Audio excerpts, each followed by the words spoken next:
Desde el principio de los tiempos, los hombres han mirado al mar con temor.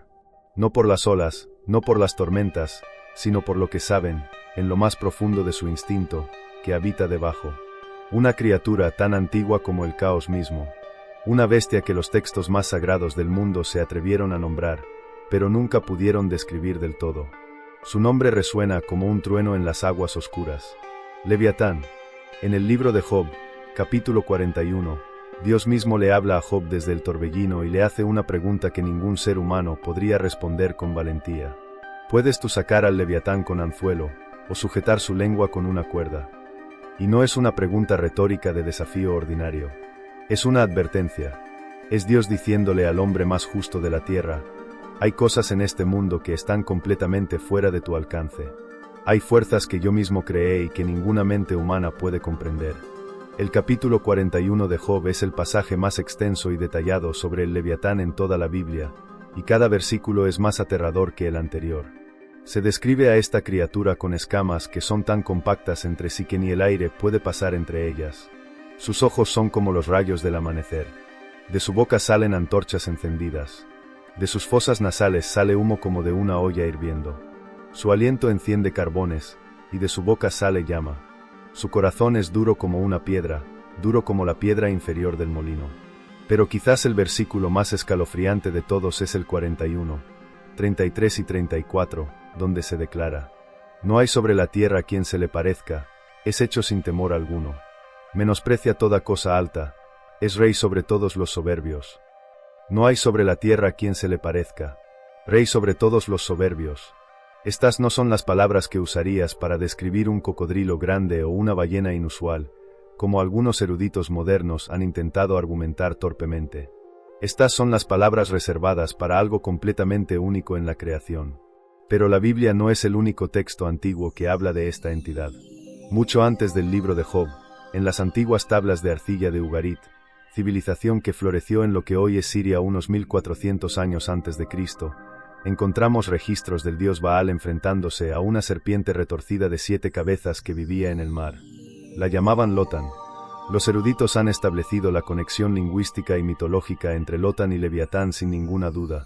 Son el mismo ser, o al menos la misma memoria colectiva de algo que existió antes de que la historia comenzara a escribirse.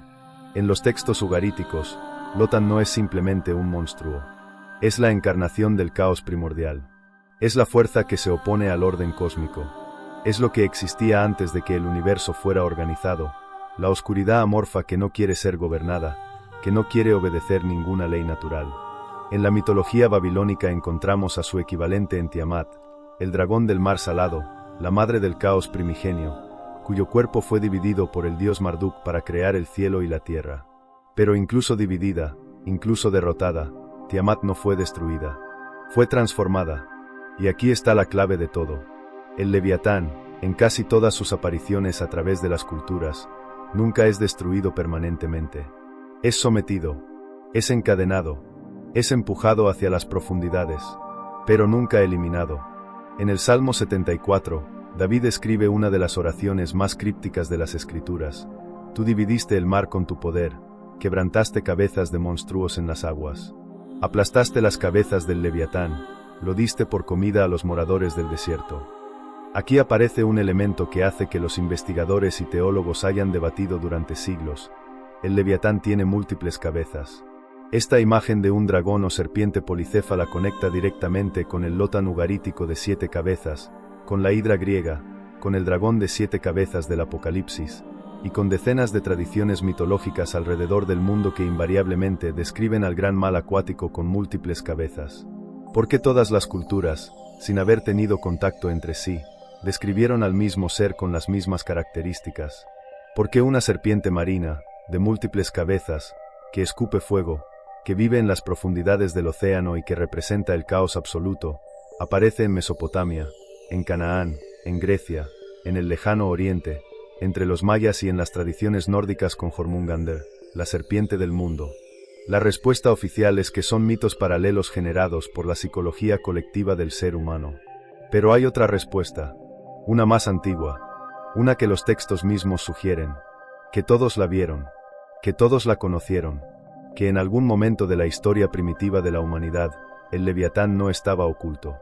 El libro de Enoc, texto que fue excluido del canon bíblico oficial pero que fue enormemente influyente en el mundo judío y cristiano temprano, y que es citado directamente en la epístola de Judas del Nuevo Testamento, tiene algo extraordinario que decir sobre el Leviatán. En el capítulo 60, Enoc relata una visión donde el Señor le revela los secretos de la creación. Y en esa visión aparece esto: en ese día serán distribuidos dos monstruos, una hembra llamada Leviatán para habitar en los abismos del océano sobre las fuentes de las aguas, y un macho llamado Behemoth, que ocupó con su pecho un desierto llamado Duidain. Aquí algo cambia dramáticamente. En el libro de Enoc, el Leviatán es femenino. Es la reina de los abismos. Y tiene un par, un consorte terrestre llamado Behemoth. Son dos mitades de la misma fuerza caótica, divididas y separadas, la una en las profundidades del mar y el otro en las profundidades de la tierra, para que nunca puedan reunirse. Porque si se reunieran, según la tradición apocalíptica judía, sería el fin del mundo. El cuarto libro de Esdras, otro texto apócrifo de tremenda antigüedad, confirma esta narrativa. Entonces guardaste a Behemoth y a Leviatán, a los que separaste el uno del otro, pues el séptimo día de la creación no podía contenerlos a ambos. El séptimo día de la creación no podía contenerlos a ambos. Estas son palabras para quitarle el sueño a cualquiera. Seres tan poderosos que la realidad misma no tenía espacio suficiente para acomodarlos juntos. El Talmud babilónico, específicamente en el Tratado de Baba Batra, elabora aún más esta narrativa con un detalle que parece sacado de una película de ciencia ficción apocalíptica. Dice que al final de los tiempos, en el gran banquete mesiánico, el Leviatán y el Behemoth lucharán entre sí, y se matarán mutuamente, y su carne será el festín que Dios preparará para los justos. Deténgase aquí un momento a considerar lo que esto significa. Los textos sagrados más venerados del judaísmo están describiendo un evento futuro en el cual dos criaturas de poder absoluto y sobrenatural, que actualmente están vivas y separadas, eventualmente serán liberadas o se liberarán, se enfrentarán en combate final, y su destrucción mutua marcará el comienzo de la era mesiánica. No están extintas, no fueron destruidas, están esperando. En el libro del Apocalipsis, Juan de Patmos describe su visión del fin de los tiempos y ve surgir del mar una bestia de 7 cabezas y 10 cuernos. Los teólogos han debatido durante 2 milenios si esta bestia es un imperio, un sistema político, un gobernante individual o una entidad literal. Pero lo que nadie puede negar es la imagen: surge del mar. Tiene múltiples cabezas, tiene poder sobre toda la tierra, y el mundo entero la sigue con asombro. Las 7 cabezas, el mar, el asombro universal. Estas son las marcas del Leviatán desde los textos más antiguos hasta los más recientes de las Escrituras. Como si todos los autores, separados por siglos y culturas, estuvieran describiendo la misma realidad desde ángulos diferentes. Y ahora llegamos a la parte que nadie en los textos oficiales quiere discutir demasiado. La parte que une la teología más antigua con los misterios más profundos de nuestro mundo actual. El océano. El 71% de la superficie de la Tierra está cubierta por agua. De ese porcentaje colosal, los seres humanos hemos explorado menos del 20%. Eso significa que más del 80% del fondo oceánico es completamente desconocido para nosotros. La fosa de las Marianas, el punto más profundo del océano, llega a casi 11 kilómetros de profundidad. Para ponerlo en perspectiva, el monte Everest, la montaña más alta del mundo, mediría apenas 8,8 kilómetros. Si pusieras el Everest en las Marianas, todavía quedarían más de 2 kilómetros de agua oscura sobre su cima. En esas profundidades, la presión del agua es más de 1,000 veces la presión atmosférica que sentimos en la superficie. La temperatura roza los 0 grados. No llega ni un fotón de luz solar. Es un ambiente tan extremo que durante décadas los científicos creyeron que era imposible que existiera vida allí. Estaban completamente equivocados. En las profundidades abisales hemos encontrado criaturas que desafían toda lógica biológica conocida. El calamar gigante, el Architeutis, puede alcanzar más de 13 metros de longitud y tiene ojos del tamaño de pelotas de baloncesto, los ojos más grandes del reino animal. Durante siglos fue considerado una leyenda. Era el kraken de los marineros nórdicos. Era el monstruo marino de los mapas medievales donde los cartógrafos escribían Ixun dracones, aquí hay dragones. Y resultó ser real. En 2004, científicos japoneses fotografiaron por primera vez en su hábitat natural a un calamar gigante vivo. En 2006 filmaron uno en vídeo. En 2012 lograron capturar imágenes de uno en las profundidades de la fosa del Pacífico Norte.